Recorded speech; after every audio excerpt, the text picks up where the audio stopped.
사랑하는 여러분, 오늘 하루 잘 지내셨나요? 마음이 상한 일은 없으셨나요? 상한 마음을 가지고 하루를 마무리해야 하는 사랑하는 성도님들이 계신다면 그 아픔을 주님께 보여드리십시오. 그리고 그냥 우십시오. 주님의 임재 안에 머무십시오. 기도하셔도 좋고 기도가 힘이 든다면 그냥 주님을 생각하시면서 아버지, 아버지 이름만 부르셔도 된답니다.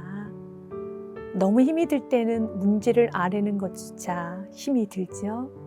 마치 신음소리만 내고 있는 한나처럼 말입니다.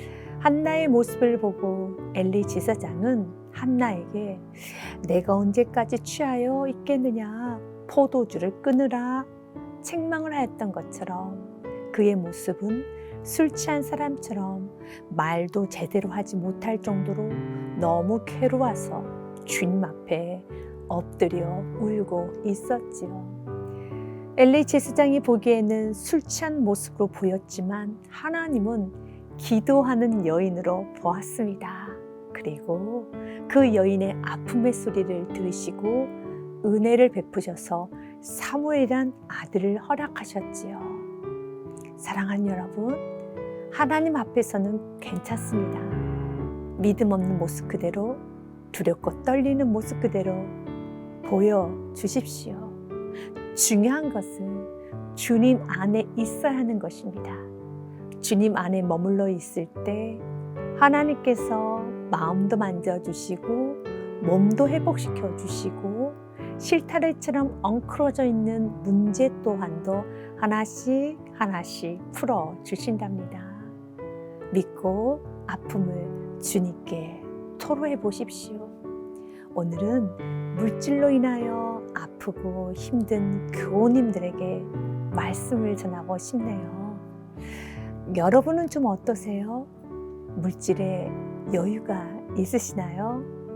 대단한 부자는 아니지만 그래도 먹고 사는데 지장이 없고 조그만한 집도 있고 가족들과 외식할 수 있고 여행 갈 수 있으며 친구들 만나며 눈치 보지 않고 식사비를 먼저 낼 수 있는, 또한 소소한 취미생활 할 수 있는 여유, 이 정도면 만족하는 것 같습니다. 이 정도의 생활은 할 수 있으시나요? 누군가 나의 생활을 보면 참 여유 있다 할 수 있지만 본인은 또 그렇게 생각하지 않을 수도 있지요. 취미생활도 종류에 따라 돈이 많이 드는 취미생활도 있게 다를 것이며, 먹고 입고 마시는 것 또한도 사람들과 비교하며 살다 보면 하염없이 부족하다 생각이 들 것입니다. 그래서 항상 물질의 부족함을 느끼고 빚은 쌓아져 가고 그렇습니다.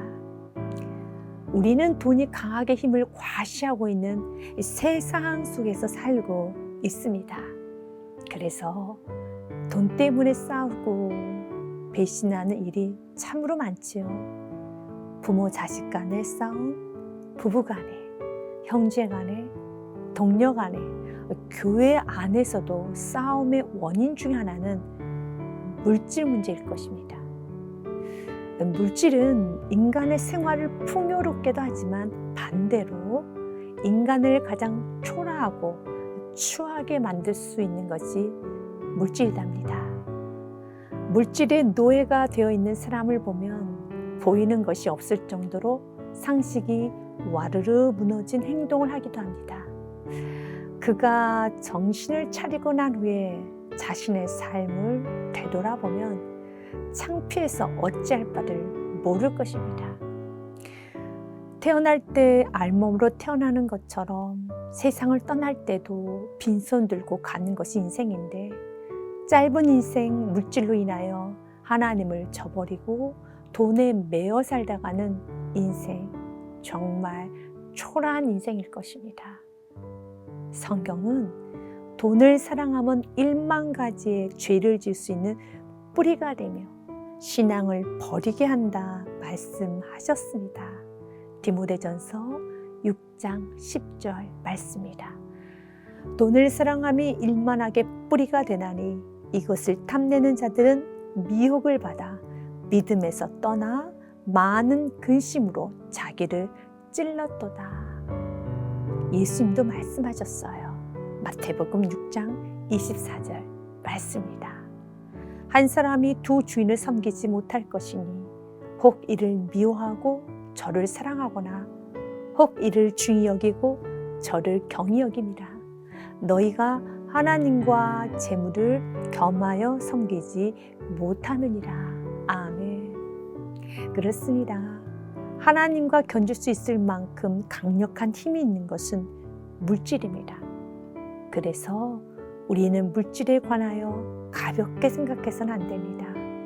하나님을 믿고 하나님의 자녀가 되어도 의식적으로 하나님과 대화하는 시간, 기도라고 하지요. 기도하고 예배 찬양, 성경 읽기, 전도 봉사 등 여러 가지 경건의 삶을 실천하면서 그리스도인으로서의 흐트러지지 않는 모습을 유지해 가야 하는 것처럼 물질에 대하여서도 의식을 하셔야 합니다. 자신이 지금 쓰고 있는 돈의 흐름도 보셔야 합니다. 넉넉하지는 않지만 쉽게 결정하고 고민하다가도 결국에는 돈을 지출하는 그 부분을 점검해 보십시오.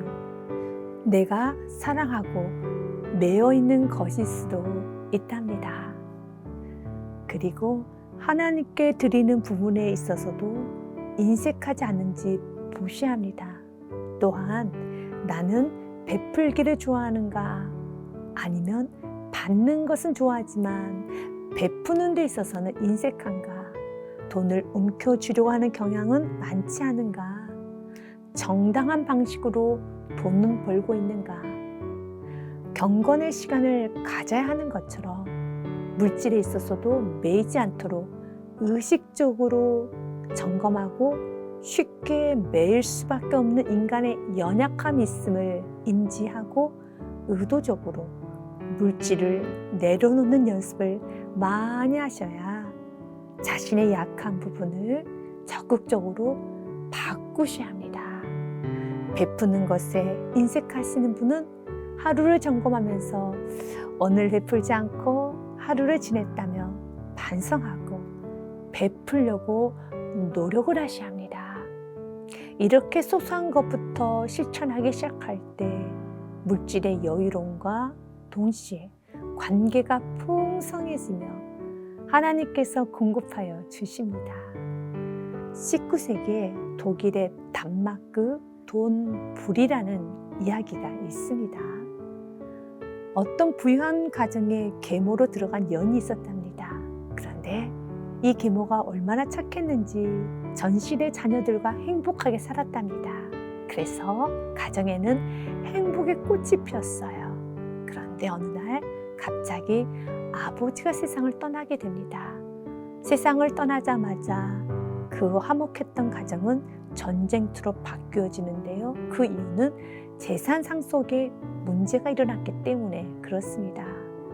계모는 내 몫을 챙겨야 되겠다고 말했고, 큰아들은 내가 장남이니 자기가 재산을 상속받아야 원칙이라고 주장을 하였습니다. 가정의 웃음은 사라지고 전쟁터가 되었습니다. 이런 와중에 한 자녀가 말을 해요. 우리가 왜 이렇게 싸우지? 어제까지는 화목하게 살았잖아. 화목하게 사는 것이 좋은 것이지 무엇 때문에 이렇게 싸우는 것이지? 돈 때문에 그러는 건가? 그렇다면 돈을 버려야지.